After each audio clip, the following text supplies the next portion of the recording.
नमस्कार. आजच्या व्हिडिओमध्ये मी तुम्हाला अधिक मास नक्की कधीपासून सुरू होत आहे, तसेच या अधिक मासामध्ये काय करावे व काय करू नये, कोणत्या नियमांचे पालन केले पाहिजे आणि आणखीन देखील बऱ्याच गोष्टींबद्दल संपूर्ण माहिती सांगणार आहे.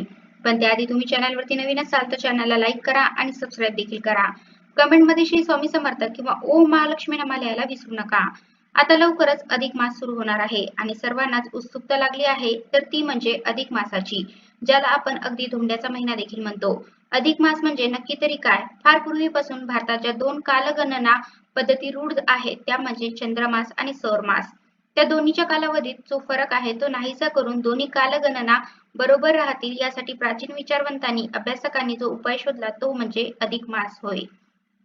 पृथ्वीभोवतीची चंद्राची एक फेरी म्हणजे चंद्रमास. एक वर्षाच्या कालावधीत 12 चंद्रमास पूर्ण होतात. याला चंद्रवर्ष असे म्हणतात. चंद्रमास हा प्रतिपदा अमावस्या असा 29.5 दिवसांचा असतो. त्यामुळे चंद्रवर्ष हे 354 दिवसांचे होते. पृथ्वीची सूर्याभोवतीची एक फेरी 365 दिवस 5 तास 48 मिनिटे आणि 43 सेकंदाने पूर्ण होते. परंतु व्यवहाराच्या सोयीकरता आपण 365 दिवसांनी नवे वर्ष सुरू करतो आणि दर 4 वर्षांनी येणारे वर्ष एक वाढीव दिवस घेऊन 366 दिवसांचे लीप वर्ष म्हणून स्वीकारतो. अशा तऱ्हेने सौर वर्ष हे 365 दिवसांचे गणले जाते. याचा अर्थ चंद्रवर्ष हे सौर वर्षापेक्षा 11 दिवसांनी लहान असते. हा फरक दरवर्षी वाढत जाऊन दोन्ही कालगणनेत फार मोठा फरक पडून सारे ऋतुचक्रच बदलेल. या विचाराने चंद्र वर्षामध्ये ठराविक कालावधीनंतर एक महिना वाढीव म्हणजेच अधिक घेतला जातो आणि दोन्ही कालगणना एकमेकांना जोडून घेतल्या जातात. अशा तऱ्हेने 3 वर्षात होणारा 33 दिवसांचा फरक अधिक मास टाकून ही कालगणना सूर्याधारित सौर वर्षाशी जोडून घेण्यात येते आणि दोन्ही कालगणनेत समतोल राखण्याचा प्रयत्न केला जातो. दोन अधिक मासात जास्तीत जास्त 35 महिन्यांचा कमीत कमी 27 महिन्यांचा फरक असतो. अधिक महिना हा महिना का म्हणतात याचा आणखी एक निकष आहे आणि तो म्हणजे ज्या महिन्यात एकही संक्रांत येत नाही असा महिना म्हणजे अधिक मास. सूर्य एका राशीतून दुसऱ्या राशीत प्रवेश करतो त्याला संक्रांत असं म्हणतात. 12 महिने सूर्य 12 राशीतून फिरतो आणि अधिक महिन्यात मात्र कोणत्याच नव्या राशीत प्रवेश करत नाही. अधिक महिन्याच्या आधीच्या महिन्यातील अमावस्येला सूर्य एका राशीत असतो आणि त्यानंतर येणाऱ्या अधिक महिन्यानंतरच्या महिन्यात प्रतिपदेला तो पुढील राशीत प्रवेश करतो. म्हणजेच अधिक महिन्यात सूर्य एकाच राशीत असतो. ज्या महिन्याआधी अधिक महिना असेल त्या महिन्याचे नाव त्या अधिक महिन्याला दिले जाते आणि त्या पुढे येणाऱ्या त्याच्या मूळ महिन्याला नाव देताना त्यामागे नीज असा शब्द लावतात. अशा तऱ्हेने यावर्षी आपल्याला अधिक ज्येष्ठ आणि नीच ज्येष्ठ असा महिना असणार आहे. तसेच या महिन्याला धोंड्याचा महिना देखील म्हटला जातो.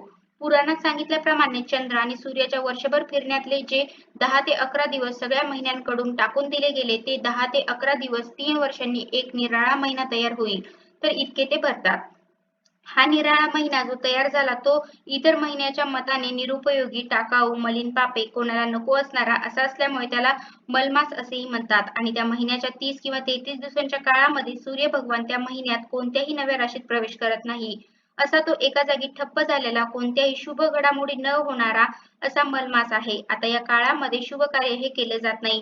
भगवान श्रीकृष्णाकडे हा महिना गेला आणि आपले दुःख सांगण्यासाठी त्यांच्या पायी लीन झाला. त्याचे दुःख ऐकून भगवान श्रीकृष्णाने पुरुषोत्तम अशी त्यांना मिळालेली पदवी आहे त्यांना मलमासाला बहाल केले आणि त्यामुळे त्याचे नाव मलमास जाऊन पुरुषोत्तम असे झाले.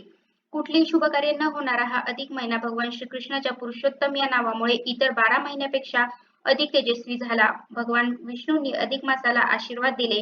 अधिक मासाला दामोदर मास असेही म्हणतात. अधिक मासात करायची जी सारी व्रते आहेत ती सारी कृष्णाची आणि भगवान विष्णूंची आराधना करायला सांगणारीच आहेत. यात्रा, तीर्थस्थान, दान याबरोबर दीपपूजनाचे पण या व्रतास महत्व आहे. आपण जे जे करून खाऊ ते ते सारे कृष्णास अर्पण करावे आणि तेही शुद्ध मनाने, मनामध्ये विकल्प न ठेवता ही गोष्ट सर्वात महत्वाची आहे. हे अधिक मासाचे व्रत वनवास भोगणाऱ्या पांडवांना परत राज्यप्राप्ती होण्याचा, पूर्व वैभव प्राप्त होण्याचा उपाय म्हणून भगवान श्रीकृष्णाने करायला सांगितले असे पुराणात उल्लेख सापडतात. संपूर्ण अधिक मास ज्यांना व्रत करणे शक्य नसेल त्यांनी या महिन्यातील 2 एकादशींच्या दिवशी तरी हे व्रत करावे असे सांगतात. या व्रताचे उद्यापन करताना अत्यंत साधेपणाने श्रीकृष्ण पूजन करून आव्हान न जाणावे असे म्हणून प्रार्थना करावी आणि साष्टांग नमस्कार घालावा. महानैवेद्य देऊन कृष्ण अर्पण नमस्त म्हणावे असे सांगितले गेले आहे. अधिक मासामध्ये एक भुक्त राहून त्या महिन्यातील शुभदिनी स्त्री पुरुष उभयंताने शुचिवृत होऊन भगवान श्रीकृष्णाचे मनोमन ध्यान करून उपवास करावा आणि नैवेद्य दाखवावा. यथाशक्ती दानधर्म करावा. अधिक महिन्यात विष्णू स्वरूप सूर्यदेवतेचे पूजन व्रत म्हणून करण्यास सांगितले आहे. आपल्याकडे आपण लेक जावयांना लक्ष्मीनारायणचे प्रतीक मानतो. त्यांना वाण द्यायच्या निमित्ताने घरी जेवण्यास बोलावतो. लेक जावयाच्या रूपाने आपल्या घरी आलेल्या लक्ष्मीनारायणांना ओवाळल्यानंतर 33 वस्तूंचे म्हणजेच अनारसे, बत्तासे, मैसूर पाक इत्यादी जाळीदार वस्तू दान दिल्यानंतर त्यांना नमस्कार करून त्यांना वंदन केले जाते. यावेळेस दीपदानाचे देखील महत्त्व आहे. अधिक मासामध्ये अधिक मासाची पोथी महिनाभर श्रद्धेने वाचून महिन्याच्या शेवटी उद्यापनाच्या वेळी पोथी दान करावी. अधिक मासामध्ये दानधर्म करून पुण्य मिळवायचे खूप मार्ग आणि व्रते सांगितलेली आहेत. या महिन्यात अन्नदान, वस्त्रदान, पुस्तकदानही केले जाते. सकाळी लवकर उठून स्नान करून श्रीकृष्णाचा ओम नमो भगवते वासुदेवाय नमः असा जप करावा. अधिक महिन्यात श्री सूक्तम, पुरुष सूक्तम, विष्णू सहस्रनाम, हरिवंश पुराण, हरिपाठ आणि भागवत पुराण यांचे वाचन करावे असे सांगितले जाते. या मासात शक्यतो एक वेळेस अन्नग्रहण करावे. या व्रताला एकभुक्त किंवा नक्त असेही म्हणतात. आवळ्याच्या झाडाखाली बसून आवळी भोजन करण्याचे पण अधिक महत्त्व या मासात सांगितले आहे. या महिन्यात कोकिळा व्रत पण केले जाते. अधिक महिन्यात रोज देवाजवळ दिवा लावावा व तो दिवा महिन्याच्या शेवटी स्तनपान ब्राह्मणाला दान करावा. या महिन्यात एखाद्या आपल्या आवडणाऱ्या वस्तूचा त्याग करावा.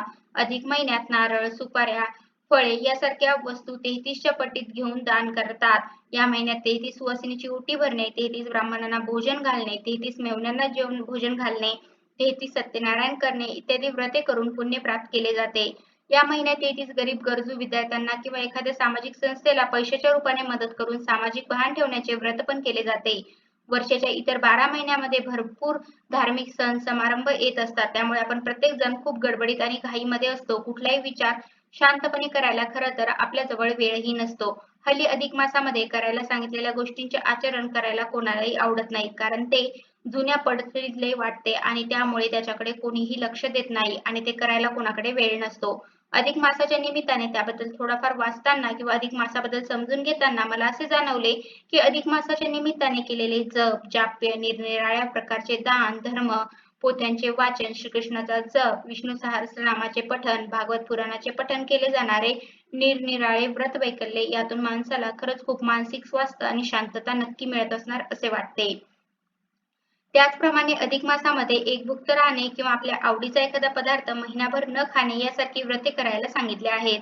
त्यातून मला तरी मनावर संयम ठेवायला शिकवले जाते असे वाटते आणि माझ्या मताने अशी व्रते किंवा जप, जाप्य करणाऱ्या, पठण करणाऱ्या मानसिक उंची नक्की चांगल्या प्रकारे वाढत असणार हे तर नक्की खरं आहे.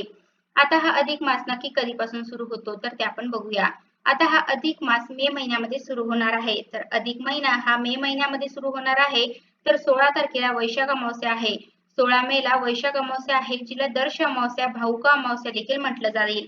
तसेच या दिवशी शनी जयंती देखील आहे. आता हे झाल्यानंतर 17 तारखेपासून अधिक मास चालू होतो. 17 तारखेला गंगा दशहरा प्रारंभ, तसेच पुरुषोत्तम मलमास अधिक ज्येष्ठ मास ज्याला आपण धोंड्याचा महिना देखील म्हणतो, तर हा 17 मे पासून सुरू होणार आहे. आता 17 मे पासून हा महिना सुरू होणार आहे. यातच 21 तारखेला गुरुपुष्यामृत योग देखील योगायोगाने जुळून आलेला आहे. त्यामुळे त्याला अनन्यसाधारण महत्त्व आहे. अधिक मासामध्ये जेवढे पण दिवस आहेत त्यांना खूप महत्त्व आहे.